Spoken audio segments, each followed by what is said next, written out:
Pour ceux et celles qui ne me connaissent pas, je suis Nina Ramen et je suis copywriter. Donc le copywriting avec un W, pour celles et ceux qui ne savent pas, c'est l'art de vendre avec les mots, l'art de créer de l'engagement, au sens large du terme. Quand je dis vendre, ça peut être, sur, un post LinkedIn, comment on obtient un like, comment on obtient un commentaire. Ça peut être sur une newsletter. Comment est-ce qu'on fait en sorte que les gens, ouvrent la newsletter, cliquent sur le lien et nous répondent parfois. Même quand on envoie des emails de prospection, on a envie qu'on nous réponde. Tout ça se passe à l'écrit.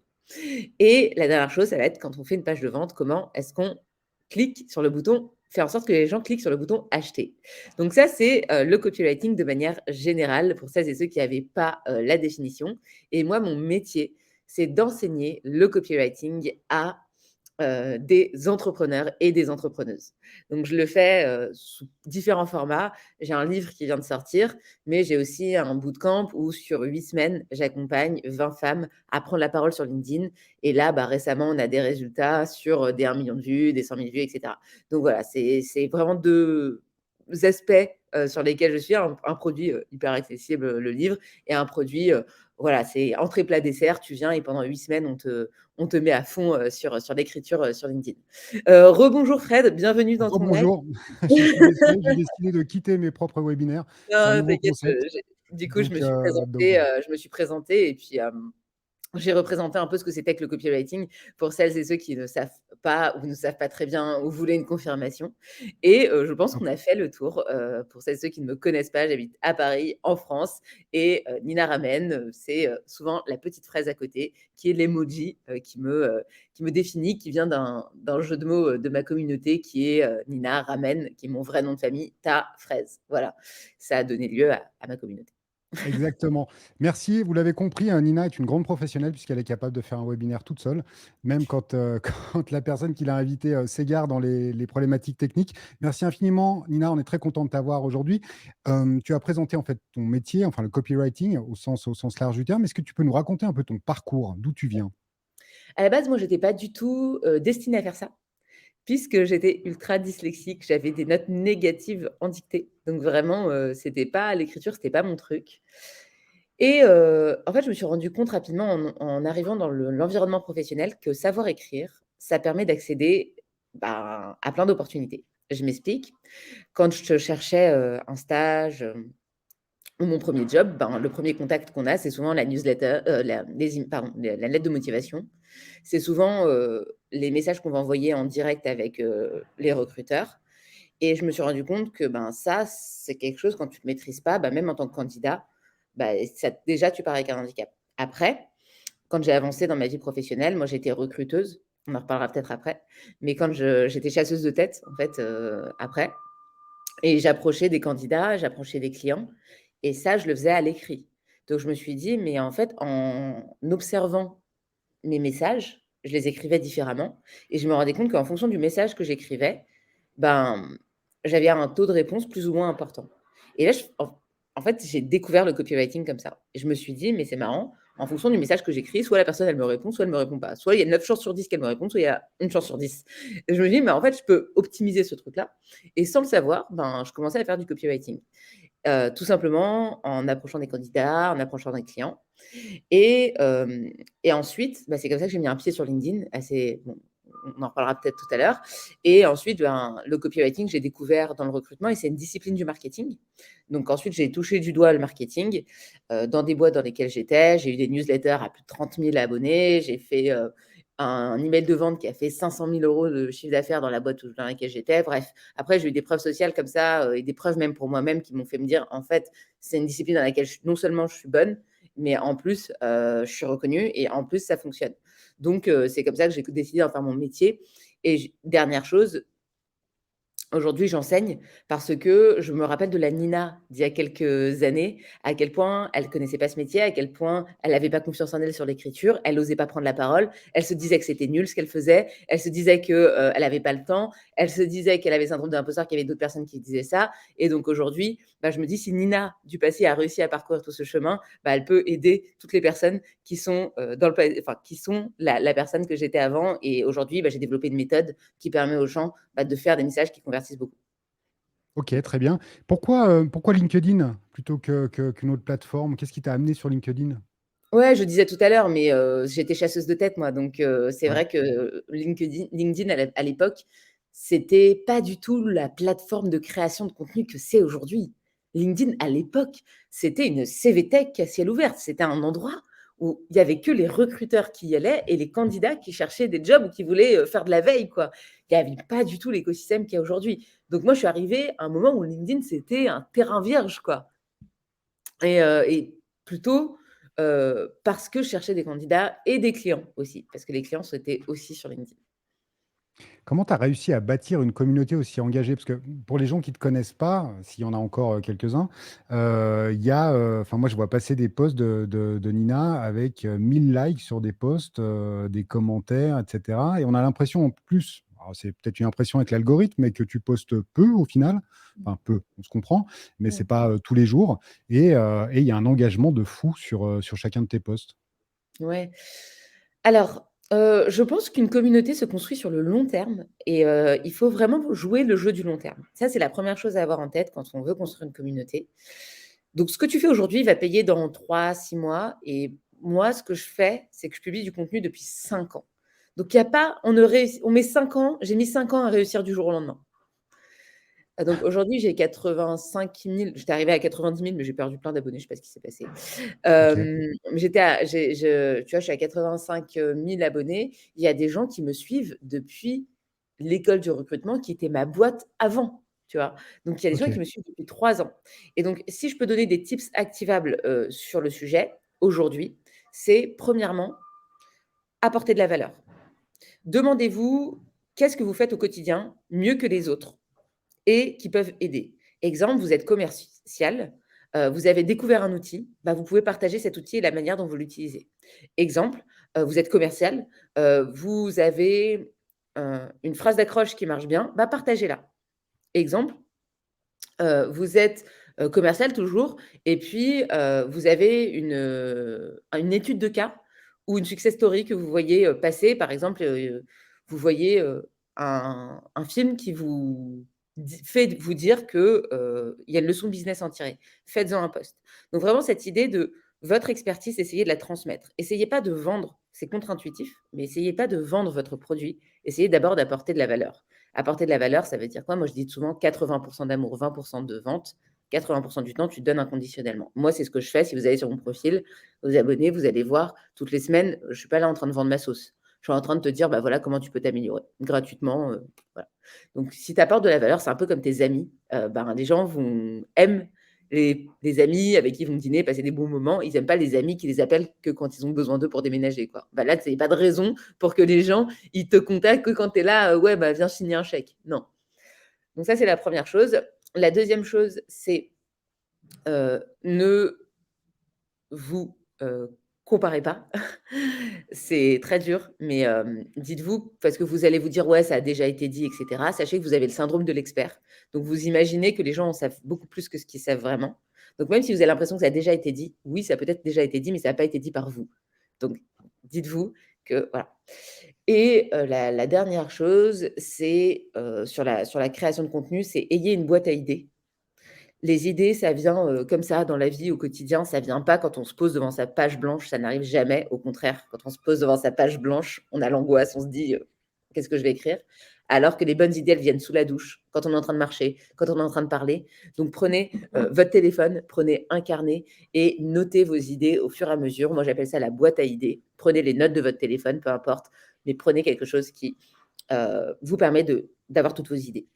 Et dernière, astuce un peu bonus, si vous n'êtes pas à l'aise à l'écrit, vous utilisez la fonction dictaphone de votre téléphone, ou la fonction dictée qui vous permet en fait de dicter votre idée. Donc vous dites votre idée comme si vous l'expliquiez à un ami. Dites votre idée comme si vous l'expliquiez à un ami et ça écrit en même temps et comme ça, ben, vous avez un post déjà un peu écrit, un brouillon duquel partir si vous avez un peu ce truc-là de passage à l'action quand vous êtes devant une page blanche, quoi. Ok, l'angoisse de la page blanche, donc ça, c'est des méthodes un peu pour éviter. Comme tu dis très justement, c'est vrai que les idées nous viennent à des moments où on ne s'attend pas forcément, ou en tout cas, on ne les cherche pas. N'hésitez pas à poser vos questions dans le chat hein, pour Nina et profiter de la présence de Nina. C'est hyper cool, encore une fois, de t'avoir. Est-ce que tu peux partager une expérience ou une réalisation dont tu es particulièrement fier dans ton parcours jusqu'à maintenant? Parce que quand on t'écoute, il y a eu, comme tu dis, il y a un long parcours. Tout ça n'est pas arrivé d'un coup, en fait. C'est quoi le truc dont tu es le plus fier?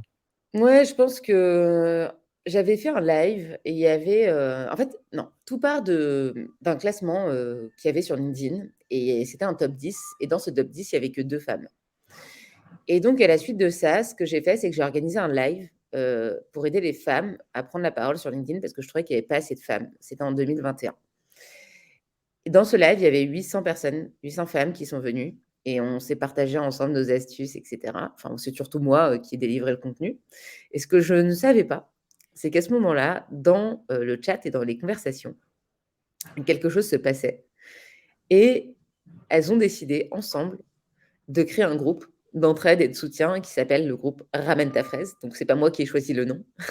Ah, ok, C'est c'est pas toi qui a choisi, qui a créé le. Ok.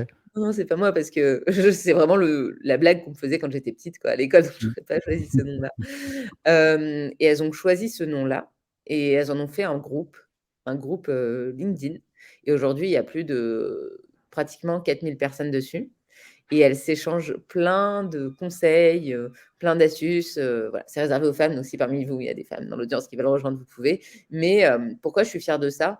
Parce que, ben, aujourd'hui enfin, j'ai le sentiment que, elles s'entraident, que, elles vont plus loin, que je leur ai apporté de la valeur et surtout aujourd'hui, on est en 2023, on est passé de 25 dans le top 100 à 35 et donc ça, pour moi, c'est une fierté. C'est majoritairement des entrepreneuses et ça, je trouve que c'est peut-être que j'étais une petite étincelle là-dedans et ça, je trouve que c'est cool.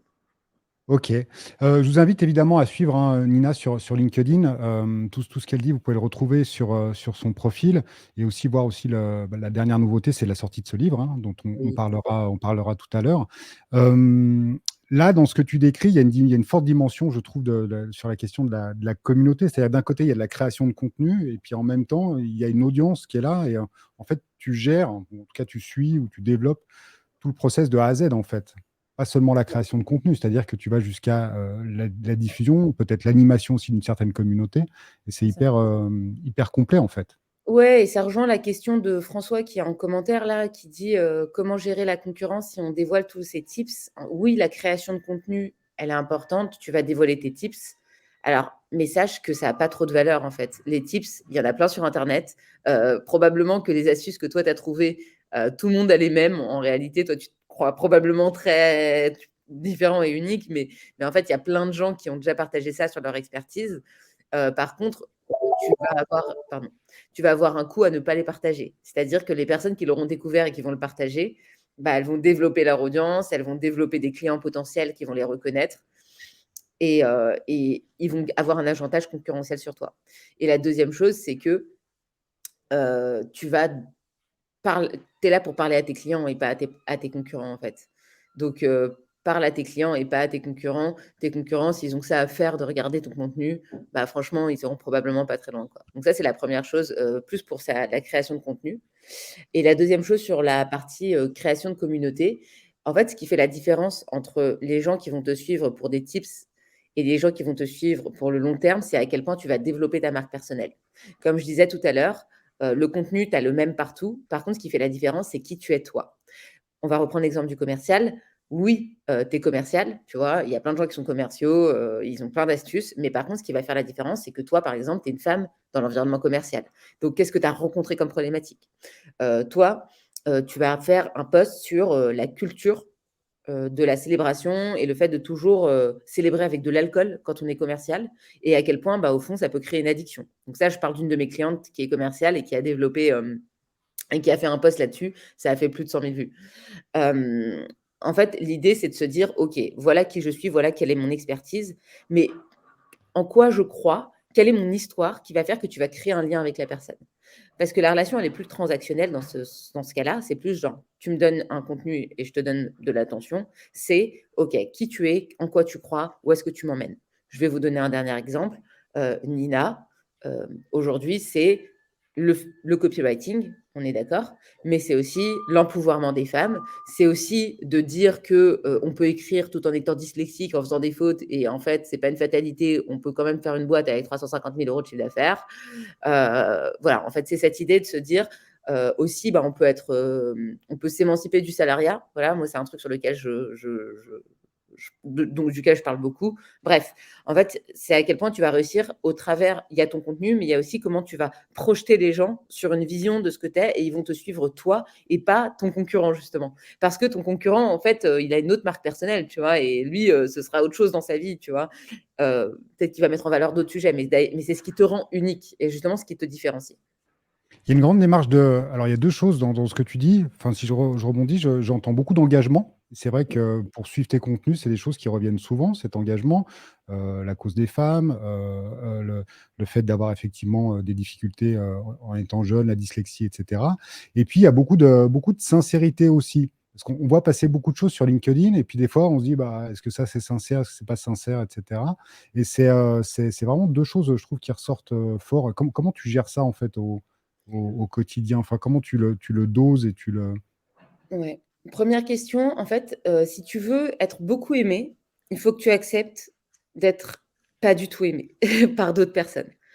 Moi, quand je dis, par exemple, que faire des fautes d'orthographe, c'est pas si grave et ce n'est pas grave, et c'est que l'orthographe est une forme d'élitisme, par exemple, quand je dis ça, il y a des gens qui vont être radicalement d'accord et qui vont se dire: «Ouais, Nina, merci, et cetera». C'est vrai que les gens qui prennent la parole et qui ont c'est pas qu'ils sont plus bêtes parce qu'ils font des fautes d'orthographe, c'est peut-être parce qu'en fait, ils sont moins éduqués, moins, voilà, et ça veut pas dire qu'ils sont plus bêtes. Donc il y a des gens qui vont être super d'accord, et il y a d'autres gens qui vont dire: «Bah non, moi je suis pas du tout d'accord. En fait, la langue, française, elle se dégrade», et cetera, et cetera. Et donc, tu vas tracer une ligne claire entre les gens qui t'aiment et les gens qui t'aiment pas. Et par contre, ceux qui t'aiment, ils vont encore plus t'aimer parce que tu plantes un drapeau et tu leur dis: voilà qui on est et rejoignez-moi. Donc ça, c'est un peu ce qu'on appelle la polarisation, et d'ailleurs, c'est ce que font les marques. Quand tu regardes Apple, il y a des gens qui adorent Apple, qui font la queue devant chez Apple pour avoir leur dernier produit, et tu regardes, de l'autre côté, il y a aussi des personnes qui détestent Apple et qui disent que c'est le diable en personne, tu vois? Et Ouais. que ça crée de la dépendance et que c'est un circuit fermé de produits, et cetera. Donc tu vois, il y a cette espèce d'idée de polarisation, et pour ça, il faut renoncer au fait que tout le monde nous aime. Et donc, je pense c'est contre-intuitif dans la vente. On se dit, non, moi, je vais faire un truc qui va faire le consensus pour avoir plus de clients. Or, c'est l'inverse.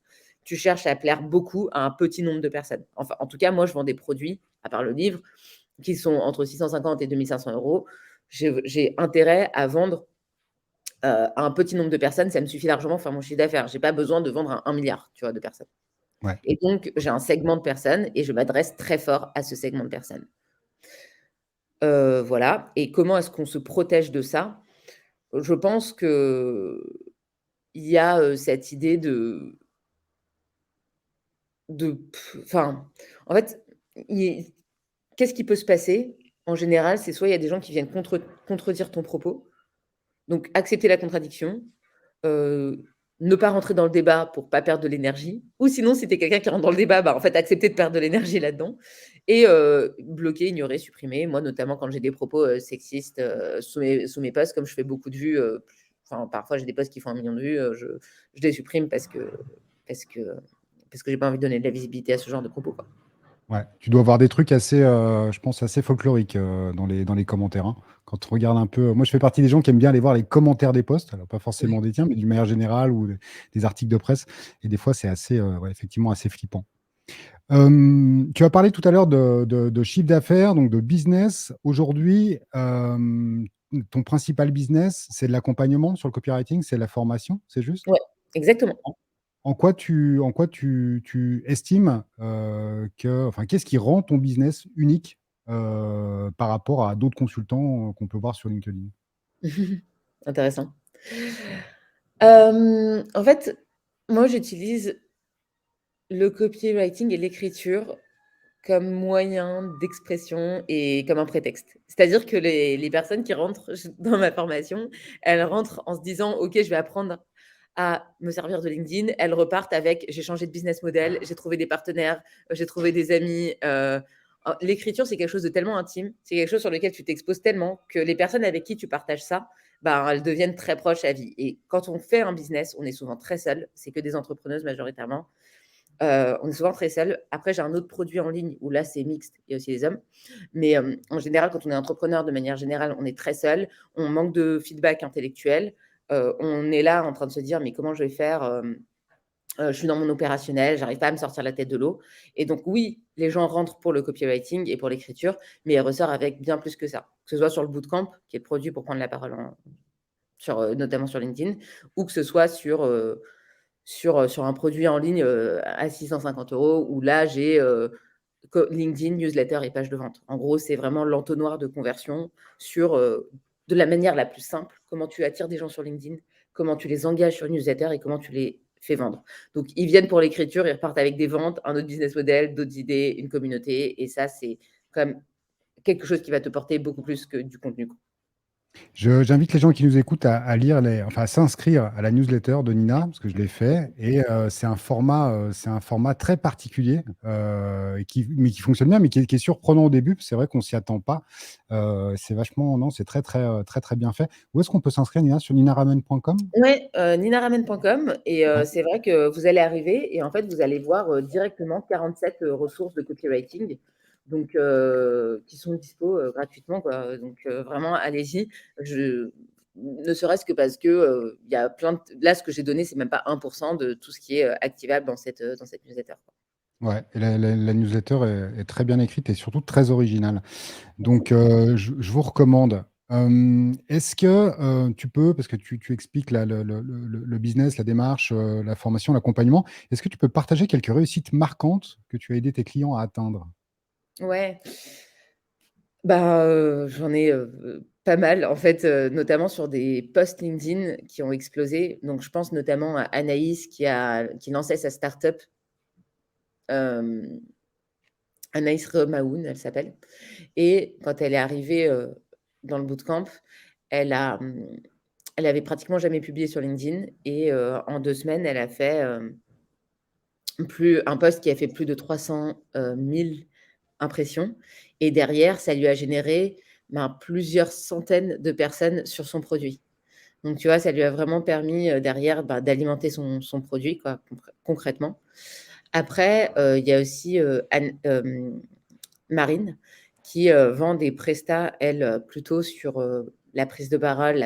Elle est conférencière en fait. Et pareil, elle a fait un post qui a fait 1 million de vues. C'est un post où elle disait, c'est trop intéressant, c'est trop marrant.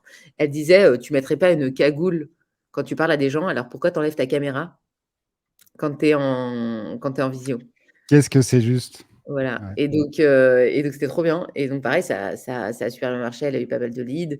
Voilà, en général, elles arrivent toutes à générer, bah, soit du business. Il y en a qui ont créé des business ensemble. Il y en a 2 qui se sont fait du business. Il y en a qui viennent et puis qui repartent avec des clientes aussi. Enfin voilà, c'est le genre de réussite qu'on peut avoir, ouais. Excellent. Du coup, alors, parce que tu parles effectivement de ton activité, il y a une visibilité, une implication forte aussi à travers la plateforme LinkedIn qui te permet, Bien sûr. j'imagine, de générer du business. On parle souvent du terme de solopreneuse ou solopreneur, Ouais. pour qualifier ces gens qui entreprennent tout seuls. Est-ce que tu te qualifierais de solopreneuse? Ouais, en fait, moi, je suis passée d'un business model freelance où je vendais du temps, de la presta, du coaching, à un business model de produit.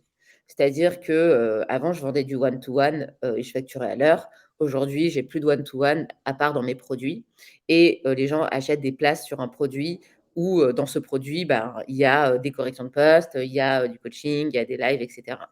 Donc pour moi, ça, c'est déjà passé du freelance au solopreneuriat. Parce qu'en plus, j'ai ma formation en ligne, donc c'est un peu plus le business infopreneur. J'allais lancer une autre formation, enfin bref. Donc oui, j'ai été solopreneuse, mais aujourd'hui, je suis en train de passer de solopreneuse à CEO parce que, ben, mon principal problème, c'est que moi, j'ai la queue devant le restaurant, donc j'arrivais pas à servir toutes les commandes en étant seule. Et donc aujourd'hui, ce qui se passe, c'est que je suis en train de recruter une équipe et enfin, j'ai recruté une équipe. Je travaille plus seule, je travaille avec 10 personnes. Et donc à la base, j'étais solopreneuse, mais aujourd'hui, je suis en train de faire le switch de solopreneuse à CEO. Et ça implique plein de choses, de s'organiser, de processiser, d'être comment on sort de sa marque personnelle, en fait, comment on fait en sorte que le business, il tourne, au-delà de Nina. Donc voilà, c'est un autre sujet. Mais ouais, ouais, je l'ai été, pendant très longtemps et en fait, aujourd'hui, bah, j'arrive à un plafond, soit je reste à ce plafond de chiffre d'affaires, voilà et puis, c'est OK.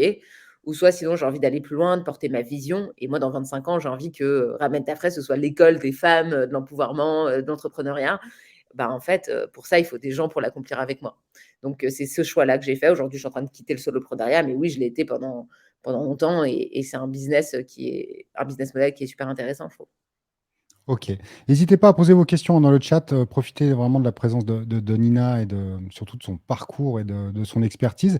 Par rapport à la question de la solopreneuse, il y a la question de la présence active et influente, comme on l'a dit sur LinkedIn. Mais moi, j'avais vu une interview, je ne sais plus qui c'était, qui était CEO et qui était très, très visible sur LinkedIn. Et il disait qu'il y avait une forme d'addiction. Ça devenait compliqué, en fait. Il postait des trucs, il allait voir instantanément combien de likes il avait. Il voyait quasiment chaque like en temps réel. Enfin, les commentaires, il répond, je réponds pas, etc. et tout. Et au final, je sais pas si tu l'as ressenti à un moment donné ou comment tu le gères, mais cette forme d'addiction, en fait, à la plateforme, quand ta communauté réagit et tout ça, comment ça se passe, ça? Ouais. Il faut savoir que les réseaux sociaux sont pensés pour nous créer de l'addiction. Donc, au même titre que TikTok va t'inciter à aller regarder le TikTok d'après, LinkedIn va t'inciter à aller cliquer sur la pastille rouge. Ton cerveau, il va, de manière irrationnelle te donner envie de cliquer. C'est d'ailleurs pour ça que les pastilles de notification, elles sont en rouge. Enfin, je veux dire, tout est pensé pour que tu viennes et que tu reviennes sur le réseau parce que tu donnes ce qu'il y a de plus précieux aux publicitaires, c'est-à-dire ton attention. Donc, plus tu vas rester sur le réseau et plus, en fait, on aura du temps d'attention de Fred et plus on pouvoir vendre de la publicité à des marques pour exposer un message publicitaire à Fred et pour monopoliser son attention. Donc, c'est l'attention qui vaut cher. Et tous les réseaux sociaux sont pensés autour, de cette attention. Donc oui, ce qui existe sur LinkedIn, ça e enfin c'est je te rejoins tout à fait. Ça existe sur tous les réseaux sociaux, ça existe sur, Instagram, voilà. Maintenant, comment est-ce qu'on se protège de ça? Alors oui, les écueils que j'ai rencontrés, c'était relier la valeur de Nina à la valeur des likes qu'elle fait. Ça, c'est, je pense, un moment quand tu postes beaucoup, tu peux corréler qui tu es à la valeur de ce que tu fais et à ce que tu es. Donc ça, c'est la première chose. La deuxième chose, c'est, être toujours d'avoir une charge mentale dans la création de contenu et ça, c'est super dur.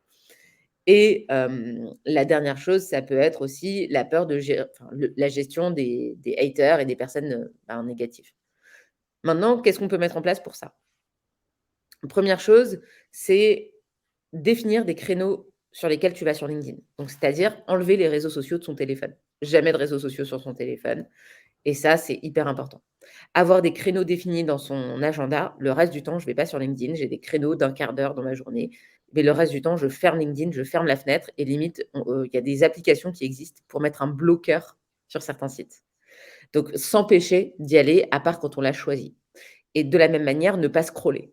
Scroller, c'est mauvais. On essaie d'aller voir des créateurs qui nous plaisent au compte-gouttes, mais scroller, on peut le faire à l'infini. Donc ça, c'est la première chose. La deuxième chose, c'est, comment, on fait pour la charge mentale, et la gestion de la charge mentale sur la création de contenu. Là, moi, ce que j'encourage mes élèves à faire, c'est à créer un stock de contenu. Donc un peu avec la boîte à idées. La boîte à idées, tu as 100 idées dessus, 200, 300, moi je dois avoir 800 au moins notes. Ben, ce qui est cool, c'est qu'après tu peux batcher. C'est-à-dire que le lundi, tu te poses et tu fais tes 3 posts de la semaine et merci, au revoir. Tu peux les programmer maintenant sur LinkedIn, avant c'était pas possible.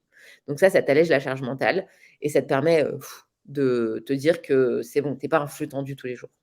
Et la dernière chose, c'est, la gestion des haters et là, il faut apprendre, alors déjà à décorréler l'image que tu as de toi et toi.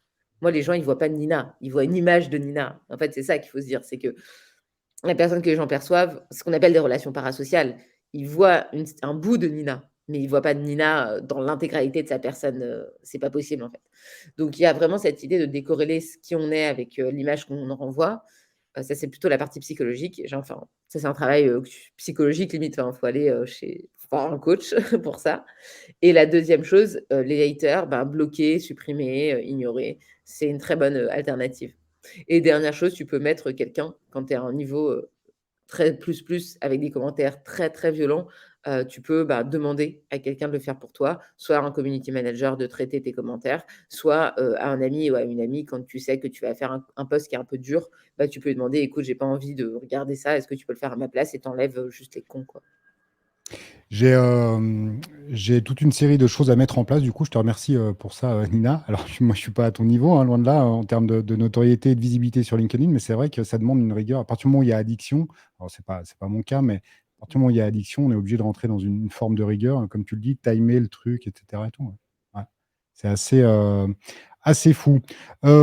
Justement, LinkedIn, comment tu vois l'évolution dans les prochaines années, les tendances et changements? Parce que tu me dis si je me trompe, mais enfin, tu l'as expliqué tout à l'heure, mais à un moment donné, alors moi, c'est pareil, j'ai créé un compte il y a très longtemps sur LinkedIn. Pendant très longtemps, il ne s'est rien passé.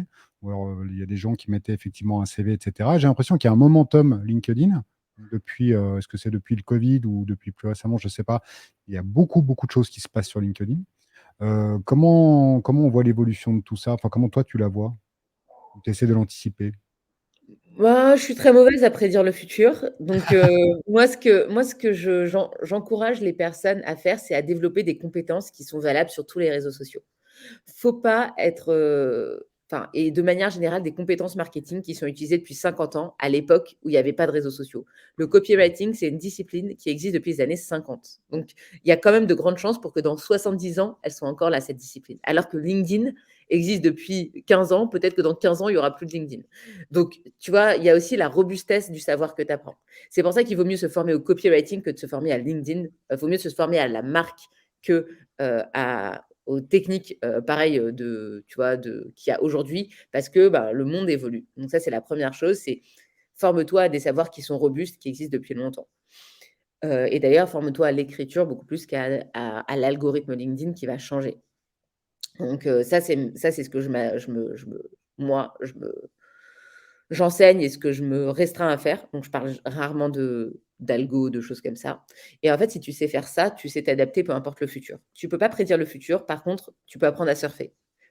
Donc l'idée, c'est quelles compétences tu vas pouvoir acquérir dans ta vie qui vont te servir. Demain, je sais que si LinkedIn, s'arrête, en fait, je sais j'ai une base email qui est importante, c'est ce que j'enseigne d'ailleurs dans ma formation. Mais en fait, en gros, j'ai une base email, même si LinkedIn s'arrête, j'ai la base email. Donc moi, j'aurais tendance à dire sur LinkedIn, en vrai, tu en sais rien de ce qui va se passer dans le futur.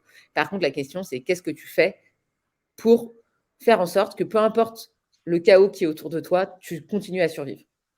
Et surtout quand on a des gros comptes comme le mien, on rendre toute sa base dépendante d'un seul canal, c'est super, dangereux. Donc tu vois, moi je dis toujours LinkedIn newsletter, page de vente. LinkedIn newsletter, page de vente, il y a newsletter dedans et la newsletter, c'est la base qui t'appartient. Il peut se passer tout et n'importe quoi, c'est bon. En fait, c'est tes gens, ils sont chez toi et en fait, tu vas pouvoir parler avec eux, quoi. Donc LinkedIn, finalement, c'est un canal d'acquisition comme un autre. Ça pourrait être un podcast, ça pourrait être Instagram, ça pourrait être YouTube, ça pourrait être n'importe quoi. Toi, ton enjeu, c'est d'être visible là-dessus pour ramener des gens chez toi après sur ta newsletter qui t'appartiennent. C'est hyper intéressant la question de LinkedIn, effectivement, enfin, comme tu le dis, si demain quelqu'un débranche ton compte pour une raison X ou Y, hein, et ça peut être une erreur, hein, il y a plein de gens à qui c'est arrivé, effectivement, tu n'es Ouais, plus du tout en contact avec ta communauté LinkedIn. C'est un ouais. danger. Et la question de l'email, on a souvent tendance à entendre, je pense que c'est une erreur, mais à entendre que voilà, l'email, c'est un peu obsolète comme canal, etc. et tout. Toi, tu revendiques l'importance du contact email? Ah mais c'est plus que ça. Je dis que c'est le cœur de ton business. C'est-à-dire que LinkedIn, c'est tout le monde, c'est monsieur et madame tout le monde. Tu croises quelqu'un sur LinkedIn comme tu croises quelqu'un en soirée, qu'un pote de pote que tu reverras jamais, quoi. Par contre, la newsletter, c'est là où tu vas créer un échange individuel avec la personne. Tu vas prendre son numéro, là, tu prends son email. OK, on s'est bien entendu, tu as bien aimé qui j'étais, tu es intéressé par les mêmes choses que moi, viens, on échange notre numéro et on va prendre un café plus tard. Là, c'est la même chose sur LinkedIn. Tu m'as connu sur LinkedIn, tu as connu le copywriting. OK, c'est trop cool. Ça t'intéresse, viens chez moi et tu vas en savoir plus et cetera. Viens, dans ma newsletter. Et pourquoi c'est puissant? Pour plusieurs raisons. La première, c'est que c'est un canal individuel, donc tu vas chez les gens. Ton téléphone, il y a les emails dedans. La personne, tu vas littéralement arriver dans son écosystème, dans son environnement, chez elle. Donc ça, c'est la première chose. La deuxième chose, ça va être, aussi que c'est un canal qui t'appartient, donc c'est beaucoup plus robuste, c'est ce que j'ai dit tout à l'heure. Et la troisième chose, c'est que tu vas pouvoir aussi traquer. Quand tu vas ouvrir un email, bah, tu vas pouvoir savoir qui l'a ouvert, sur quoi il a cliqué et donc ça va donner des indices de son intérêt.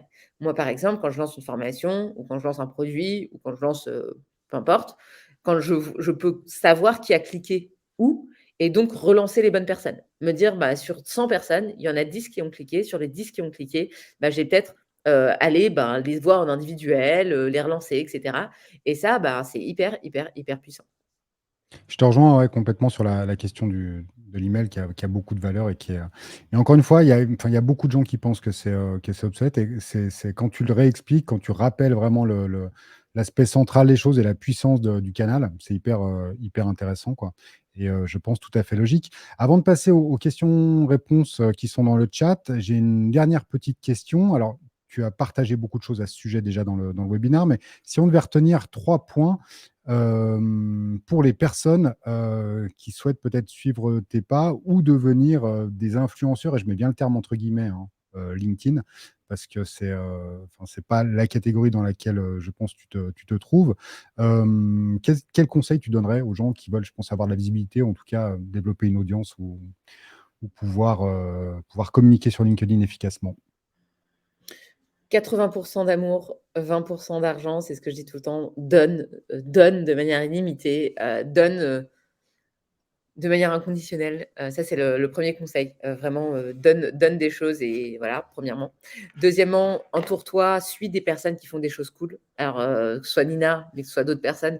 Regarde ce qui se fait, regarde ce qui marche et regarde comment toi, tu peux l'appliquer à ta catégorie.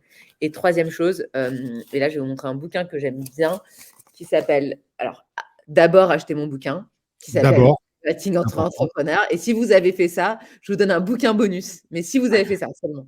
Où il y a pas mal de choses activables sur LinkedIn. Il y a vraiment un tiers du bouquin, c'est sur LinkedIn, donc vraiment.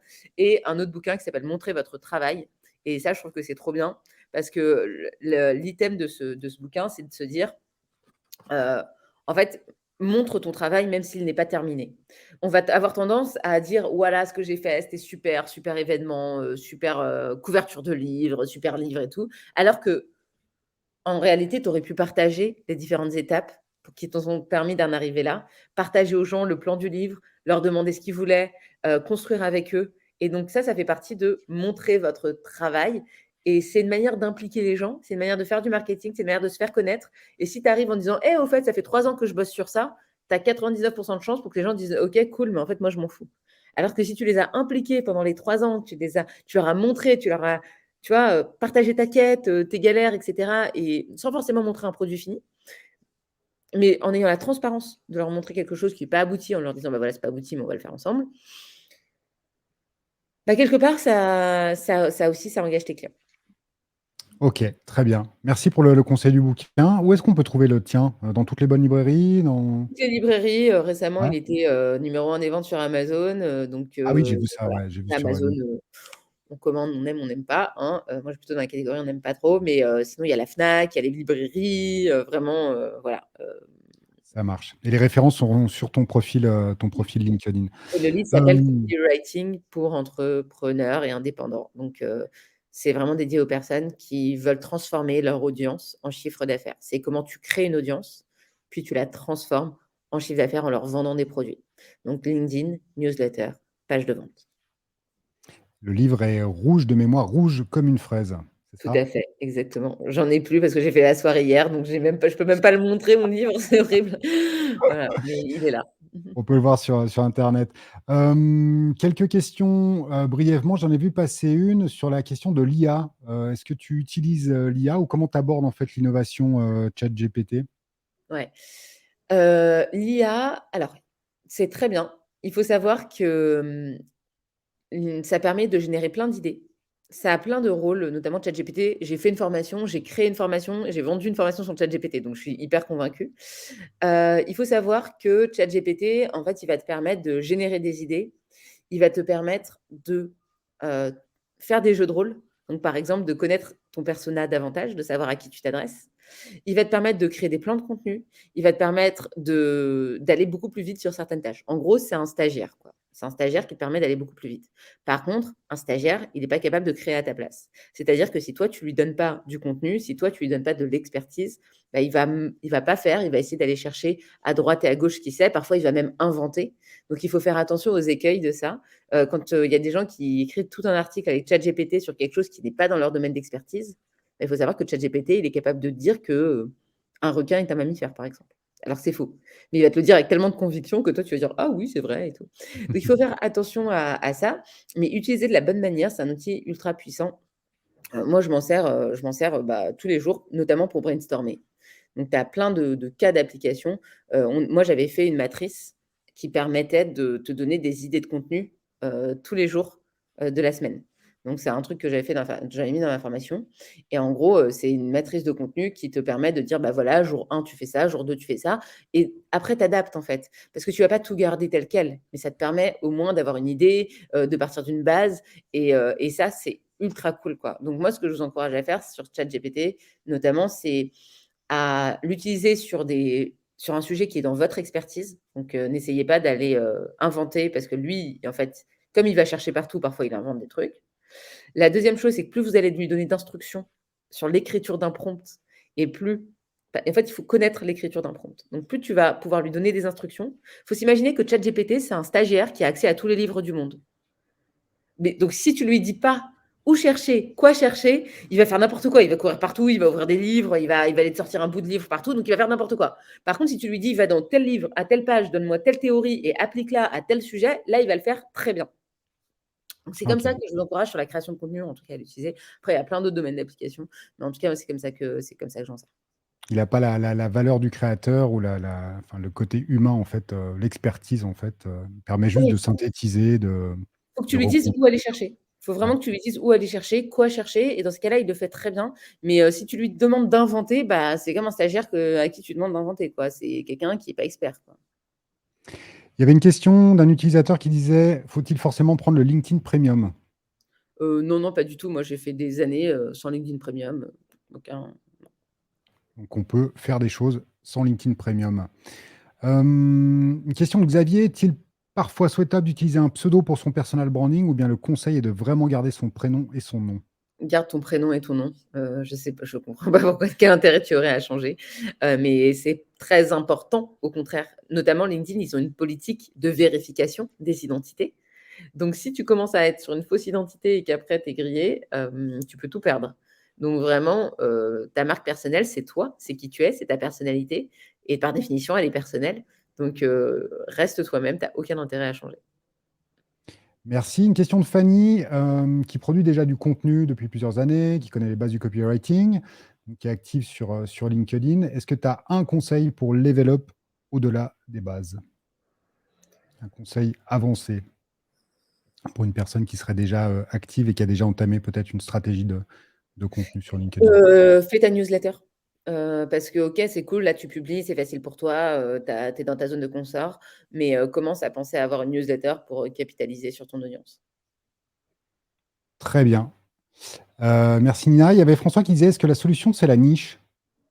Par rapport, je pense, à le côté polarisant qu'on évoquait tout à l'heure, Ouais, ouais, peut-être? ouais, complètement. Si tu essaies d'embrasser tout le monde, tu vas finir avec la mononucléose, quoi, vraiment, essaye vraiment tu vois, plus tu vas te concentrer sur un petit segment de personnes et mieux c'est pour toi. Surtout si tu vends des produits de forme de prestat, qui sont assez chers, en fait, finalement. Si tu vends un truc pas cher, oui, c'est sûr, là, tu as l'intérêt de viser large, mais plus tes produits sont chers et plus, en fait, tu veux aller profondément sur un petit segment de personnes.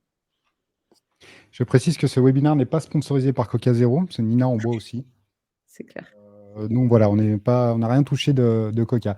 Est-ce qu'on a encore des questions parmi le chat? Est-ce que tu as vu des choses, toi, Nina, ou pas? Non, non, j'ai remonté le chat là, normalement, c'est bon. C'est tout bon? Ça marche. Eh ben, écoute, je vais te laisser peut-être le mot de la fin. On va gentiment terminer là si ça te convient. Je vais déjà remercier avant tout, les gens qui nous suivent. Je rappelle que vous pouvez, bien évidemment, heu, avoir, le replay de cette masterclass avec Nina et encore une fois, Nina, merci infiniment pour ton temps.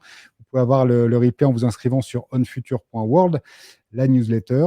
Tiens, une newsletter, c'est pertinent ça comme choix, ma parole. Et voilà, je vous remercie je vous remercie toutes et tous d'avoir participé à ce webinaire. Nina, encore une fois, un grand merci pour ton temps. C'est vraiment très cool de t'avoir. Moi, j'avais découvert la première fois, je t'avais découvert dans une vidéo de nos voisins lyonnais de Behind the Skills, Victor. Et voilà, j'avais été impressionné par les skills de copywriting que tu partageais, que tu donnais. Donc, c'est vraiment cool de t'avoir reçu. Merci infiniment. Et puis, je te laisse peut-être le mot de la fin. Ben, merci Fred, très contente d'avoir partagé tout ça avec vous. Créez du contenu, montrez votre travail et si vous en voulez en savoir plus, vous savez où me trouver. ninaramen.com. Merci Nina, à très bientôt. Salut Fred, merci.